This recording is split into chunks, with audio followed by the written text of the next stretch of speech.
No creo, si uno mira las cifras de los pronósticos que ha hecho ANIF, en general estamos muy cerca del promedio, la cifra de consenso. Obviamente la tarea del gobierno es ser optimista de este y de todos los gobiernos y ellos en general van a estar arriba, pero creo que todos, por ejemplo, el año pasado estábamos con un pronóstico del orden de 2.9, cifra de consenso, la cifra vino en 3.1, ANIF estaba en 2.8, estadísticamente hablando no hay ninguna diferencia significativa entre 2.8 y 3.1, luego todos tratamos de acertar, nuestra labor no es dar malas noticias, nuestra labor es leer las cifras y tratar de avisorar qué tipo de políticas económicas deben implementarse rápidamente para sobrellevar de mejor manera el ciclo económico, bien que estemos al alza, donde toca moderar y generar el ahorro, o bien que estemos a la baja, tratando de cerrar las brechas fiscales y externas. Lo primero que habría que decir es que el cierre del 2015 mostró que la economía colombiana está teniendo buen aguante.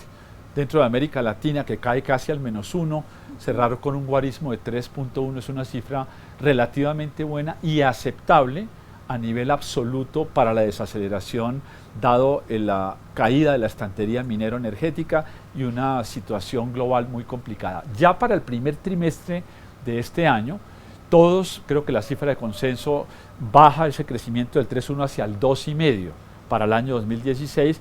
Nosotros creemos que el primer trimestre, debido a menor número de días laborales, debido a la tensión climática del fenómeno del Niño, debido a los problemas de energía, que todavía no se han sentido muy fuertemente, sumado todo eso, vemos una moderada desaceleración respecto de ese 3.1 de cierre del año anterior hacia una cifra que, repito, va a estar alrededor del 2.5 a lo largo del año 2016.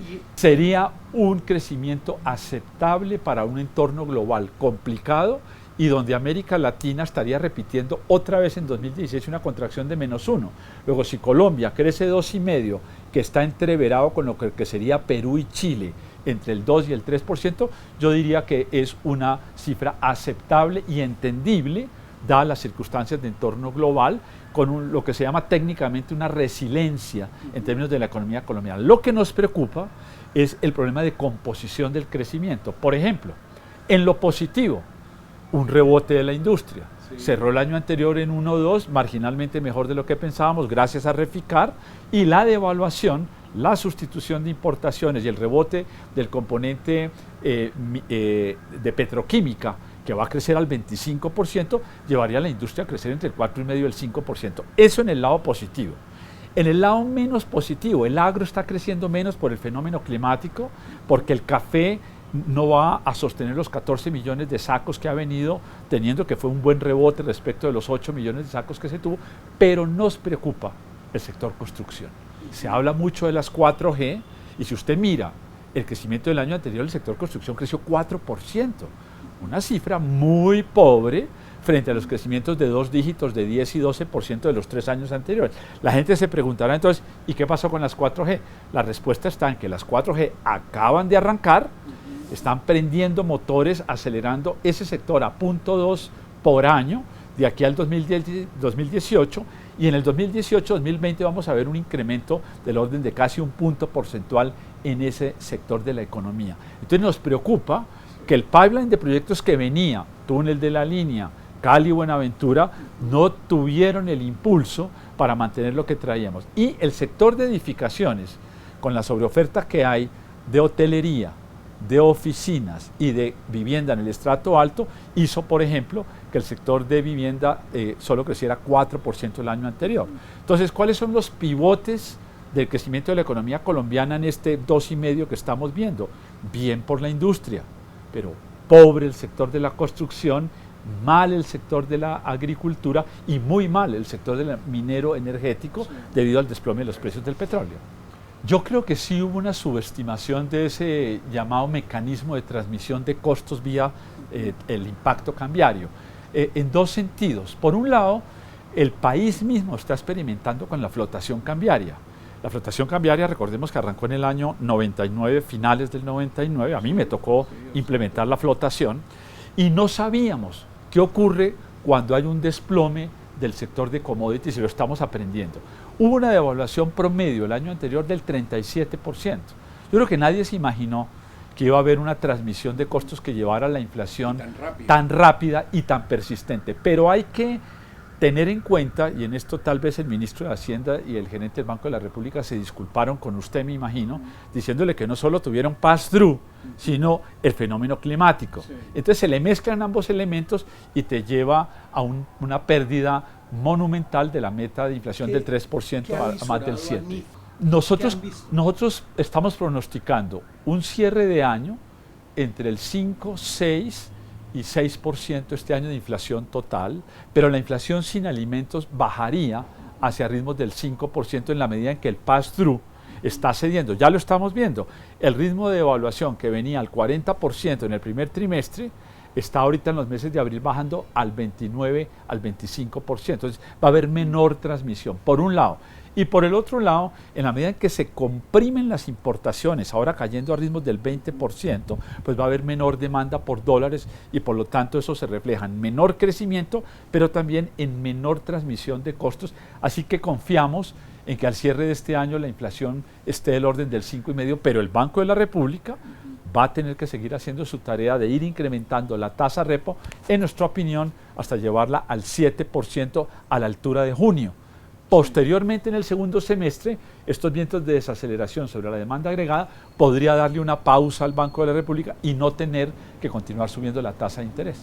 Nosotros en la regla fiscal de tiempo atrás, Fernando y ustedes que nos siguen, hemos dicho dos cosas. Primero, cuando la regla fiscal de cara entrando al 2013-2014 apercollaba la inversión en el sector de infraestructura y tumbaba el endeudamiento público del 40 al 20% en la próxima década, decíamos, esa regla fiscal no tiene ningún sentido. Si el país lo que requiere es hacer la infraestructura para impulsar las exportaciones de agro en la industria, si la regla fiscal no me deja invertir en infraestructura, pues no me sirve. Y ahora lo que estamos diciendo es, dado este viento de desaceleración y la apertura de unos faltantes fiscales hasta de 3, 4 puntos del PIB, lo que necesitamos es una regla fiscal no que me mire contracíclicamente cómo le permito gastar más al gobierno, sino cuál es la situación del stock de la deuda pública contra el PIB. Y la gente no se ha dado cuenta que hoy día ya estamos montados en un endeudamiento público de 55 puntos del PIB de deuda pública. ¿Cómo se compara eso históricamente? Muy alto, porque en el año 2002, en el pico, después de la crisis del 98, llegamos a 57 de endeudamiento de deuda pública. Hoy estamos en 55, pero el ciclo de endeudamiento hasta ahora está empezando. Entonces nosotros necesitamos una regla fiscal que mire no el contrabalanceo del precio del petróleo y del crecimiento potencial, sino que me mire el nivel de endeudamiento. Y ese nivel de endeudamiento, que hoy se lee 55, si nos vamos a 65 nos van a quitar el grado de inversión como le ocurre al Brasil. Entonces la respuesta es, ¿cómo hago para frenar el endeudamiento que no me desborde el 60, por ejemplo, para tomar la regla de Maastricht de Europa? Bueno, usted tiene que generar un superávit primario. ¿Qué es el superávit primario? El pago antes de los intereses. En eso tú tienes que estar en negro, no en rojo. Y hoy día estás en rojo en un punto del PIB, con lo cual estamos arriesgando que vamos a llegar a un umbral de deuda que va a desbordar el 60% y de ahí el llamado de Standard & Poor's, la calificadora, que nos sacó tarjeta amarilla y nos dijo, ojo con su endeudamiento, que está muy volado. Y el gobierno lo que ha venido diciendo es que estoy cumpliendo la regla fiscal. Nosotros lo que decimos es que la regla fiscal no sirve, porque no está mirando el endeudamiento público ni el primario. En este momento no. Y nosotros, y ahí están los escritos nuestros del récord desde 2008 y 2009, le insistimos a la administración Uribe saliente y a la administración Santos entrante del 2010 que era el momento de haber vendido Isagen con un mejor precio y Ecopetrol. En ese momento el 10% de Ecopetrol valían 12.500 millones de dólares. Recuerde que Isagen solo se vendió por 2.000. Si hubieran hecho eso en ese momento, hubiéramos podido financiar totalmente toda la infraestructura, no tenerla lista en el 2020, sino haberla tenido lista en el 2015. Qué bueno hubiera sido que cuando venga la caída del precio del petróleo, usted tuviera Cali Buenaventura totalmente terminada, el túnel de la línea terminado, y estuviéramos exportando desde el Valle de Aburrá y desde Cundinamarca camisas, pantalones y una industria que permitiera en este momento estar impulsando las exportaciones. Las exportaciones caen al 35% en dólares y las exportaciones de agroindustria caen al 13%.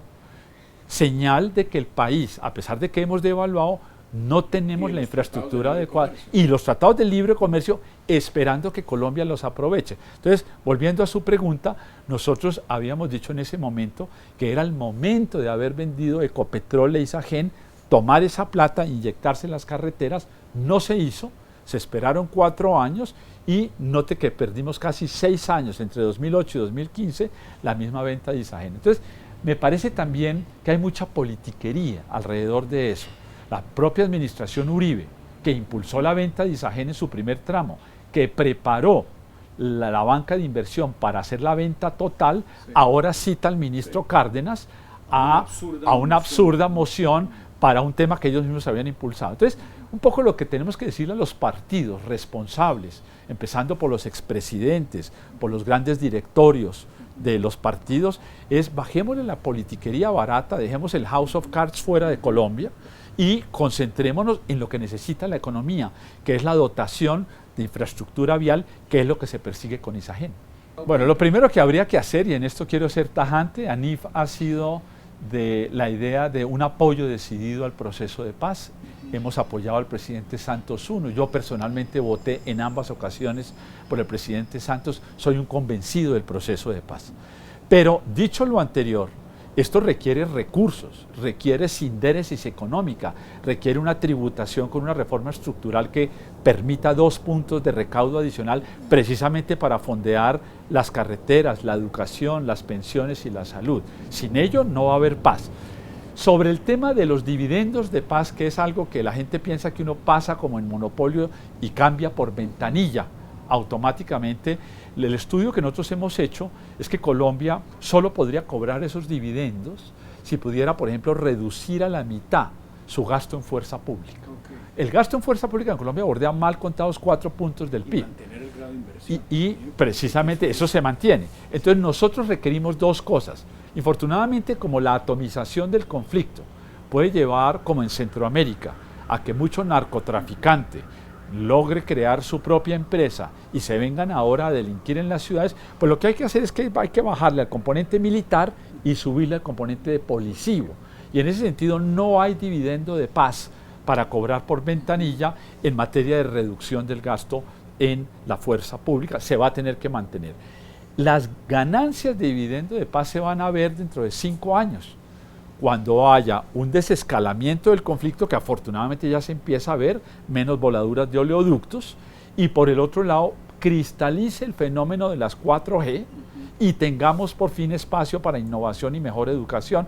Así que Colombia, en nuestras cifras, podría ganar cerca de 1 punto, 1,5 del PIB en un quinquenio, en una década, queriendo decir que si hoy actualmente estamos creciendo al 3,5, en promedio hay quinquenios, por la desaceleración económica, pues pasaríamos a crecer 4,5 o 5%, que es lo que avisoramos que vamos a ver como dividendo de paz, no mañana, sino a la vuelta de 4 o 5 años, y no por arte de magia, sino que es el desescalamiento del conflicto acompañado de la inversión en infraestructura y mejor educación, entre otros factores. Pues mire, nosotros en el año 2012 le entregamos un libro al propio presidente Santos, donde se esbozaba el grueso de lo que hoy la Comisión de Expertos acaba de recomendar. Es decir, fundamentalmente la piedra angular de esa reforma es subir el IVA.